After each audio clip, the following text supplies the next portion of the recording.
Welcome everybody, this is the Social Business Hangout, and this is episode 40, and it's a very special one because the Geek in Me is in the Personal Computer Museum, the only interactive PC museum in Canada. That's right. And we just actually got a wonderful tour of the place. We'll be putting that up as a video, but please introduce yourself, Sid. My name is Sid Bolton. I'm the founder and the curator here at the Personal Computer Museum. And you started this circa 2005? Yeah, we opened up September 2005, so we just celebrated our 7th anniversary.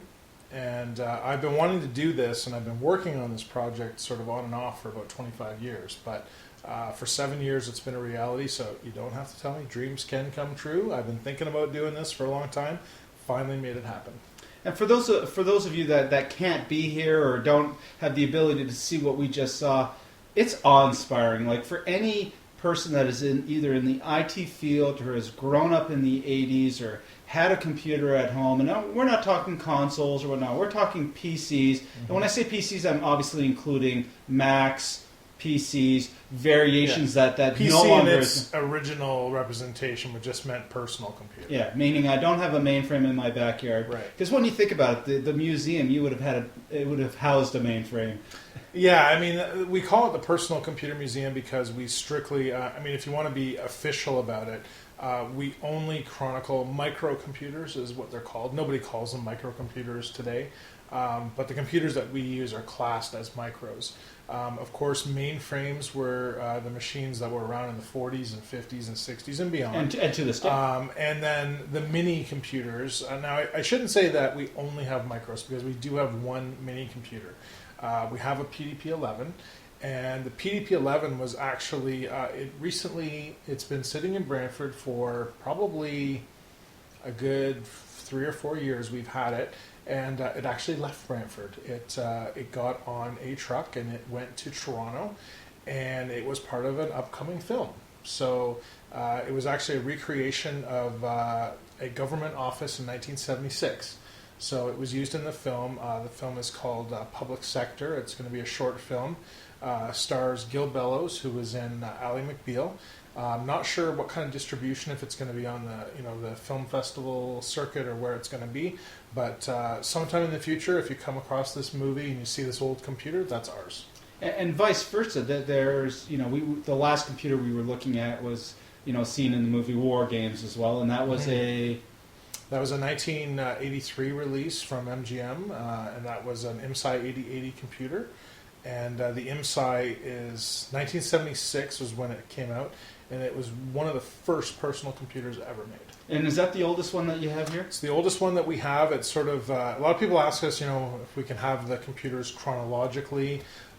We don't really have the room to sort of. It'd be nice if we had them put that way, but in some ways, we have them grouped the way we have grouped for certain reasons. Some of it's physical space. Some of it's, we talked about some of it on the video tour, why the atom is relegated to the corner. But it'd be nice to have that sort of chronological display. And maybe when we get to our new home, whenever that is or wherever that is, we're working on it, then maybe we'll be able to do that kind of a display. So once again, you've alluded to it. For those of you that come in here and do come and visit, and it's pcmuseum.ca? PCmuseum.ca, yeah. So if you come here, it's filled to the rafters, and we're actually upstairs right now, and I'm still surrounded by a whole bunch of PCs. If a little more breathing room up here. Yeah. If we were to just do a quick, rundown, very quickly, throw some names of some of the PCs that are here. Get, a brief inventory of some of the things that might catch people's interest. Well, we have what were the most popular computers in the 80s. Certainly we have the early Apple computers, both the 8-bit line and the 16-bit line, which would be the original Macintosh series. We have a whole bunch of Commodore computers. A lot of our volunteers, myself included, really loved Commodore machines. So I still own mine, and it's a beautiful computer. Yeah, exactly. So we have everything from the VIC-20 to the Commodore 64 to a more obscure Commodore like the B128. We also have the PETs, and of course we have the Commodore Amigas, which are sort of the machines that I made my living off of for many years and have a great affection for. Of course, Atari wasn't exactly a big, huge computer company. They were more into the video games, but they did have a computer division, and they produced both 8-bit and 16-bit computers. So the Atari 8-bit line, there were several models. And the Atari 16-bit series was known as the Atari ST, and it was a serious competitor to the early Macintosh and, of course, to the Amiga. So we've got those machines. We also have Radio Shack machines. We have everything from the original TRS-80s, or Trash 80s, as they're sort of affectionately referred to as, and of course the Color Computer series, which I know you had, also known as the Coco. So we have the Coco 1, 2, and 3. And then we have some of the more, those are sort of the bigger brands, and then we have some of the smaller brands, maybe only had 1 or 2 computers, like Texas Instruments, for example. We have Hyperion. We have an early compact portable computer. Of course, we have IBM computers here. We have one for kids that kids love, the Hot Wheels computer we have. That's very popular. Another one that we have that a lot of people in Ontario will remember, because it was an Ontario school initiative, is something called the Icon. And the Icon computer was only used in the education system. So you couldn't go and buy one for your home. And it was a computer that was initially designed and meant to keep costs down in the school system. And it turned out to do exactly the opposite. As PCs came down in price, as they became popular in homes, the price of the Icons were still up much higher, and so it was a big failure. And the Ontario government has gotten rid of all the archival information. So we're one of the only places around that actually has any information on the Icon at all. In fact, we've been contacted, people doing Wikipedia articles to use some of our materials and so on. We've also got, I'm trying to think what other machines we have. There's just so many. We've got the Atari machines I mentioned, but we've also got some stranger Ataris. Like we have the really small Atari Portfolio, which was kind of cool. Everything's got a story behind it. We could talk about how the Portfolio was used in the movie Terminator. John Connor used it to break into the ATM and all that kind of stuff. So there's things like that. You got to come and see the machines. There's just so many of them. They each have a story. And I think that's fundamentally the point, is we can talk about these things, and we will be talking about the value and the importance of the heritage that is the personal computer. But really, at the end of the day, if you're in the area, do come by to the PC Museum. Now, one of the things that is in this room is a VIC-20. And the VIC-20, I know a lot of us, we talk a lot about social media. No one would associate social media with a VIC-20. No. But we can. Yeah. So let's tell the audience what you were able to do with a VIC-20. So I had this idea back in 2009 of taking some vintage computer and connecting it to social media. Not sure where I came up with the idea from, but it had to be done. It had to be done. It was floating around my mind. I picked a computer which I thought was probably the least likely candidate, and the VIC-20 came to mind. Partly because I had one. I saved up, I had an expositor paper route when I was a kid, and I saved up my money, and I remember buying it at Canadian Tire, your computer headquarters. We're sitting right by an ad that says that. And I paid $321. It was $300 plus, it was 7% PST back then. There was no HST or GST or any of that. It was just 7% provincial sales tax. So $321. I got my VIC-20. I loved it. Eventually I moved on to the 64 and so on. So it was a no-brainer for me to choose the VIC-20 to put on Twitter. So after a little bit of farting around and so on, I had to contact Twitter and get some changes, a special sort of API key to use to actually do what I needed to do. In February 2010, we were able to take the VIC-20 and actually put it on Twitter. So we had an event that happened here. We had all kinds of people that were here live and watched Richard Beals, who is the city editor at the Expositor, send out the first official tweet from the VIC-20. The nice thing is that we also had people watching through our Twitter account all over the world to watch this tweet occur. And what really shocked me was how many different places picked up the story. So as the story went out, we got media coverage from everywhere from the U.S. to Japan to everywhere in between. So that was really nice. A lot of people thought we were crazy for doing it, but also thought at the same time that it was pretty cool. And for a lot of people, it brought back a lot of good memories of the VIC-20. And of course, we had to bring up the William Shatner ads. If you don't know what I'm talking about, just Google on YouTube or search on YouTube for William Shatner VIC-20, and you'll see exactly what I mean. Yeah, and as you say, from a bit of inbound marketing as well, that's something that people will always look at as saying, even the old technology has its place. So let's kind of use that as a leaping, because we quite often on the Social Business Hangout talk about post 2009. You know, when social media and social business really started coming to terms. Let's go all the way back. You know, in the days when most businesses would be farming out their computing power to the mainframes of the world. And I'm an ex-EDSer, and you know, we had our mainframe farms, and I've done my JCL and all that type of stuff, and I've been up at 3 o'clock in the mornings restarting jobs that have ended and all that. The advent of personal computers had really two impacts. It changed the way we did business, and it also changed what we were able to do from home. So I kind of look at it from those two tracks, if you will. So let's start maybe on the business track. Walk me through, if you will, what importance, and really when most people think about that, they think quite often about the IBM 5150 would be when really businesses started becoming more mainstream. Mm-hmm. Would that be a fair assessment? Yeah, I mean, the computers that came out before the IBM, although they could do business functions, they weren't typically used in that fashion. So mostly what, scientific initially? Well, honestly, a lot of times these were home enthusiasts using these computers, and they were playing games on them and you know, doing some, you know, rudimentary calculations. And of course, you know, when VisiCalc came out on the Apple and later on the Atari and of course later on the PC, it really changed things in terms of business. It suddenly gave the notion that, wow, you know, we can actually, and for those that don't know, VisiCalc is the first spreadsheet. Yeah, precursor to Lotus 1-2-3. Exactly. It was earlier than Lotus 1-2-3, which, you know, became a big hit, of course, and then after that came Excel, which is, you know, what everyone pretty much uses today, unless they're using something like OpenOffice. And, you know, really, before that time, people were just sort of messing around with computers. They weren't really considered necessarily a real tool that people wanted to use in business. There was no ROI. No, there wasn't, because, I mean, the thing was, though, like, I remember my neighbor was an accountant, and he actually ordered one of the first IBMs in Canada. And in fact, there was such a shortage of these machines initially that the computer store gave him an Apple II for the first month while he was waiting for his machine to be built and delivered.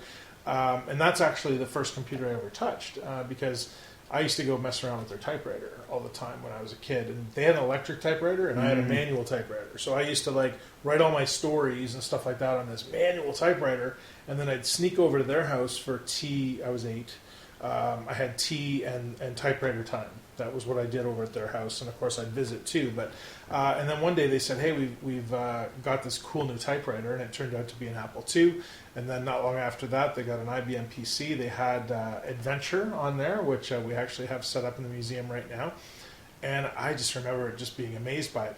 But they were using it primarily as a business tool for this accounting firm. And I remember the owner telling me that he spent $17,000 in 1981 for a black and white computer with a wide carriage, because he had to do the ledgers and stuff like that in wide paper.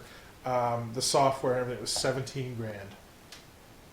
And I mean, that was, you know, what, 30 years ago? Mm-hmm. So imagine how much that would be today. When, you're that's talking for $60,000 in current time. Yeah, that's like one computer. Yeah. But that's really, and that was still considered cheap compared to what computers were in that. Like, if you compare that to a mini computer or, or a mainframe. Mini computer wouldn't even be accessible. And he actually ran this business out of his house, so this worked out well for him. You know, his kids played on it in the evening when he wasn't doing business. That's also when I got in, and during the day he used it as a business tool. And you know, he would have made his money back, I imagine, fairly quickly, because of course, you know, it did a lot of things for him with spreadsheets and stuff that he would have been doing manually, and it would have allowed him to have a competitive edge over people just because he had computerized very early on. The automation of repetitive tasks, right, was very much something that most businesses didn't have. And he could provide a nice, beautiful printout, you know, with the printer, and it would just look more professional. So business really started to change at that time, and I think a lot of it has to do just strictly really with the spreadsheet. I mean, it made that big difference. And of course, then people would make custom programs to do things. That was the other thing that happened a lot back then, was that there was just a slew of custom programs, because you had basically, you had the two camps, right? And you kind of have that today a little bit, but it gets a little muddied now. You had, the strictly the users that just wanted to use it as a tool, did not understand what the heck was going on. And then you had the super geeks like myself who wanted to dive in under the hood and find out what was going on and found a certain power in being able to control a computer. That's really what attracted me, was that I could make this machine do anything that I wanted. And at the same time, everyone else was going, wow, like, this is amazing what you can make these machines do. And I think that's where a lot of early programmers got maybe their egos from, but also, I wasn't always the best at things like sports and everything else, right? So here I had something that I was really good at, and I could handle it. And of course, at the same time, video games helped my hand-eye coordination, and now I can hit a baseball, no problem. The old adage of the geeks will inherit the earth really stemmed from that. Yeah, and I mean, at the time, I'll tell you, it was a different life, though. It was like people looking at me, like, I had people looking at me that were stunned that I, knew how to use the computer so well, but then there was other people like saying, this is really strange what you're doing. And it's funny, and just to leap forward very briefly, we're seeing a lot of that nowadays when we think about social media and social business and all these things. Is people are asking the ROI question. People that see it as being elements as opposed to a platform. Are able to see underneath the casing and see that it's capable of doing far more. That's where the real innovation comes in. And I think when you said it best, we now are in an era where everybody's got Office, let's say. Everybody's got the base software. But there was, as you say, a time where the hacker society, whether or not that was on the hardware or on the software, changed a lot of companies, both at home and at the office. And you have one example downstairs, the H&R Block's taxation system. Yeah, was a purpose-built piece of software that they had to go out and buy a whole bunch of refurbished, if you will, units because their entire business model was based on that. and it's interesting too that although back in the day when just using the computer and being able to write a custom program was something that people were like, as I said, there was this camp of people, and then there was the hackers. That kind of situation still exists today with social media. It's a perfect thing that happens is you've got the users over here that understand what it is. They have a concept of how it works. They see Facebook, they see Twitter, they see YouTube, but they don't really know how to make it necessarily work effectively. Mm-hmm. And so that's why they turn to people like yourself, because they still there's this separate camp of people that kind of have a better understanding of it from an underlying perspective, or who have learned ways to make it work well for a given situation. And it's kind of interesting how the dynamics of that have changed, but in a lot of ways, it's really still the same thing. And we had still the two camps. Yeah, and we had that during the web era as well. Yeah, So if you think about it as the early advent of software at home and at the office, when web came around, the same question seems to always come up. Why should I have a website? Why should I have a PC? Why should I have social media? Every 10 years, that same camp resurfaces and it's just rebranded. But at the same time, it's those that see it as an entity and those that see it as an entity that they can take apart and rebuild for whatever they need to be. And more importantly, integrate it across the board. I'm thankful I don't get the question anymore, why do I need a computer? I don't really get that one anymore. Yeah. So but yeah, finally, but again, remember, it's taken 30 years. Well, yeah, like 30 years ago when this guy had this IBM PC, he would have been, other than, at that very first time, 1981, he would have been the only person on our street, certainly, and probably our entire neighborhood, that even had a computer. And eventually, a couple of years later, I had my own, but in between, I had to use the one at school. And I always tell this to kids. I say, when I started with computers in my public school, we had one for the entire school. Mm-hmm. Think about how different that is today. And every one of us that's doing things with our smartphones is walking around with a computer in their pockets that is more powerful than all of the computers we have on display here. Yeah. Put together. Well, you have right in front of us that there's a container there with 1,000 3.5 floppies that equates to a 1 gig device. And this thing, just imagine 1,000 floppies, or don't imagine it. Come to the PC Museum. Yeah. A lot of people take for granted the evolution that we had to get through to get to what we have now. And when people walk in here, even looking at some of the stuff, like if you look at a Commodore 64, it's still got, a keyboard which is a certain size and width, of course, because of our hands, and a screen that is a certain size and because of our eyes. And so if you look at it from that perspective, it doesn't really seem like computers have changed that much. You look at it, it's like, okay, here's a box, and maybe some of these old computers actually have mice hooked up to them as well. Here's a box, here's a screen, yeah, it's better, obviously. It has better graphics, it has better sound, it has better X. But nobody really gets that understanding of really how far it's come, because it doesn't look all that different, right? Keyboards haven't changed much over the years. Mice, yes, they've gotten better, but they're still, the ones from 1984. If you can use a mouse today, you can use a mouse from 1984. It's really no different, other than maybe it feels a little less smooth, and it certainly wasn't wireless. Other than that, there's really no difference. So to try to wrap your head around what's different on the inside, that's a tough challenge. And that's something that I look forward to tackling when we get into a bigger space. I'm going to show people the physical difference between what they look at, today, every day when they use a computer, and what we had 30 years ago. Now, is there something else to be said about, we hinted at it earlier about the hacking culture, and a lot of people, hackers have that negative aspect, but hacking really is just making something work out of whatever you have available to you. When you look at, let's use automobiles as an example here. Most cars nowadays, you can't get into the engine bay. You can't do stuff.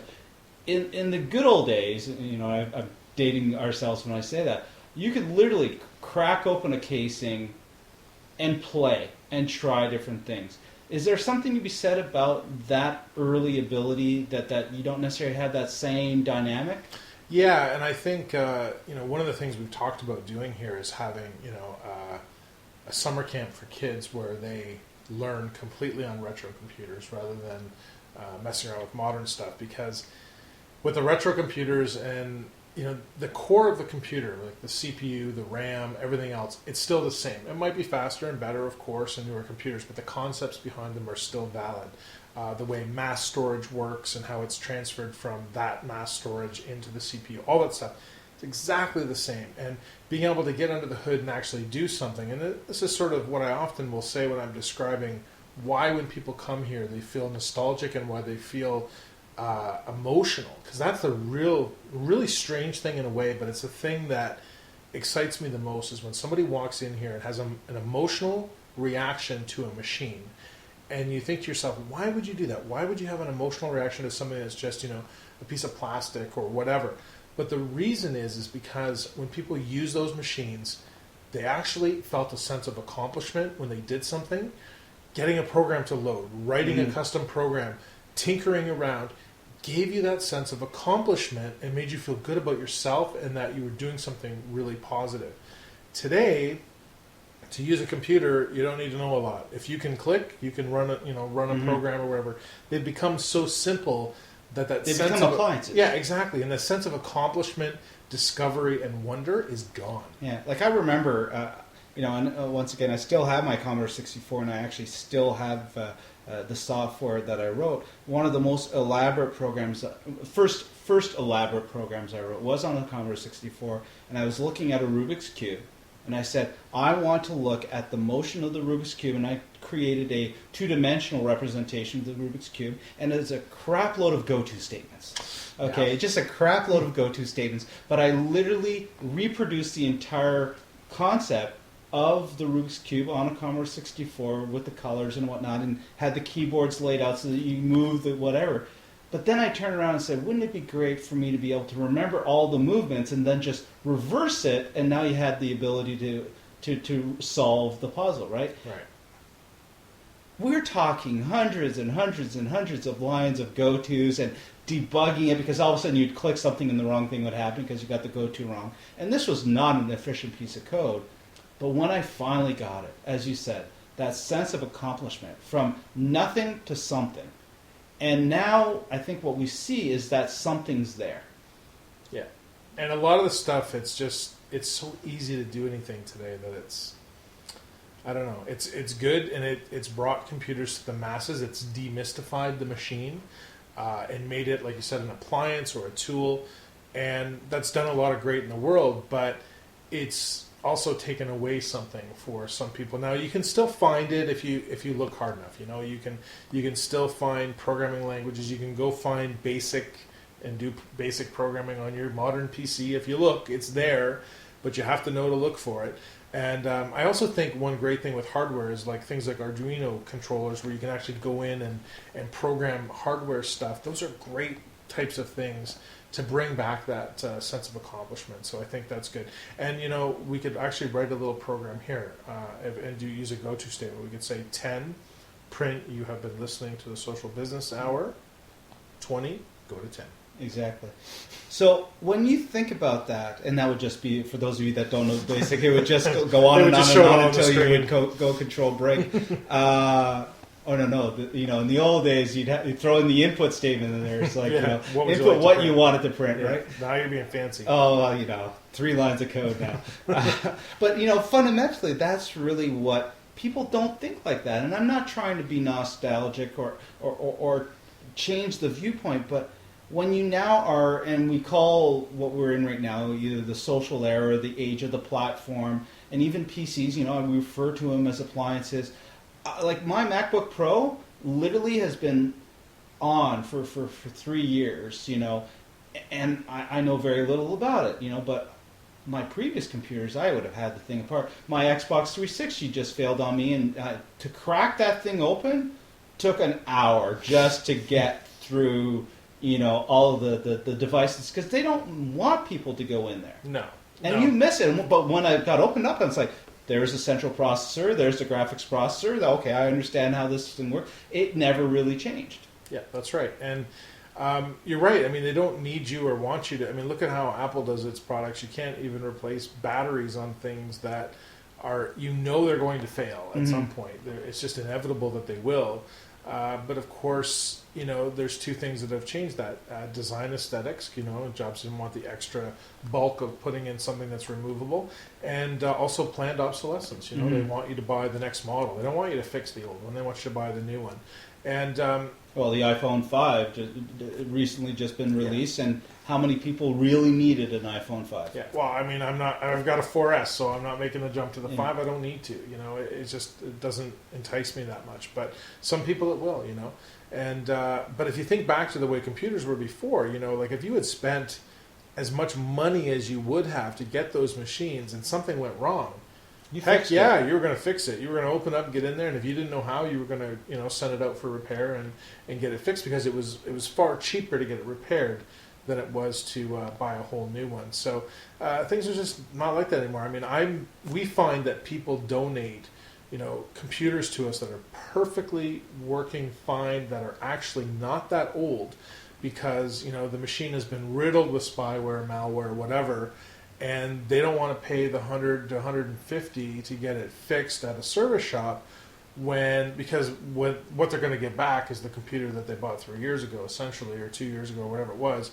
When for $300 they can go out and buy a whole new computer. I mean, computers have gotten so cheap that they can just buy a whole new one, and now they've got a fancy, fast machine for not much more than they were going to spend to get the other one fixed. And then they give it to us, and we repurpose it and put it back out to a family that can't afford it. So it's great in one sense, but on the other hand, it's like, I cannot believe how quickly we're ditching technology. That's why I started this place, because it's all happening too fast. I want it to slow down. Well, and you kind of brought up a very, very interesting point, and we'll kind of end on this. The entire recycling aspect.